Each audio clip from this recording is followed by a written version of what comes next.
Today we're going to demonstrate the synthesis replay feature. The replay feature allows the driver to record the movements of the robot and play them back again. If you rewind the robot's movements, you can resume from a previous point in time, which is useful if you make a mistake when driving and want to try again. In addition, the driver can analyze collisions between the robot and its environment. Stats like contact impulse, contact point, and which bodies were involved in each collision can be looked at from the replay mode. Let's jump in. The replay is constantly being recorded and saves the last 3 seconds of gameplay, so you don't need to take any action to start recording. When you've completed an action and want to view the replay, simply press Tab. Now we're presented with a slider at the bottom of the view. This is how we scrub through the replay. You can play the replay by pressing space or by clicking the play button in the bottom left. Press the space button again or the pause button to pause the replay. The left arrow in the corner plays the replay in reverse.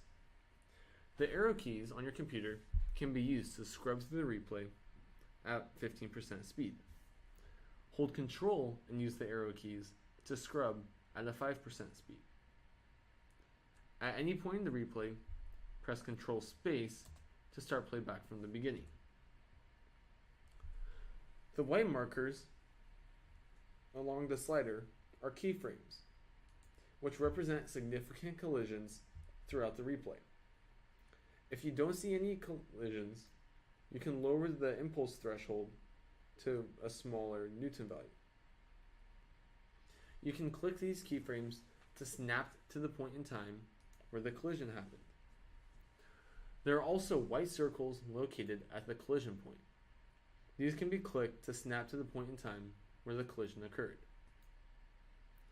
As the impact time approaches, the circles fade in.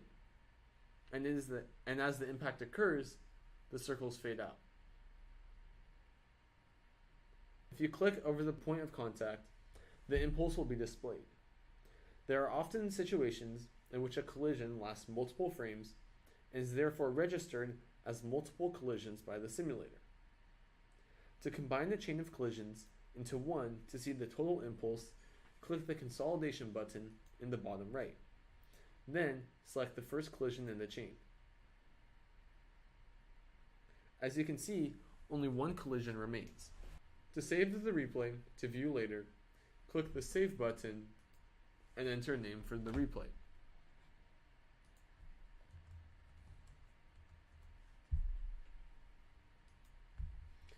To view the replay, exit back to the main menu, then click Start, then Main Simulator, then View Replays. Select your replay, then click Launch Replay. The simulator will load the robots and field that correspond with the replay, and you can resume normal usage of the simulator by clicking the Return button or by pressing Tab. Note that you can resume the replay from any point in time, so you can have multiple takes at getting the perfect collision. Thank you for watching this synthesis tutorial. Be sure to check out our other video tutorials. If you're interested in contributing to synthesis, make sure to check out our GitHub page as well.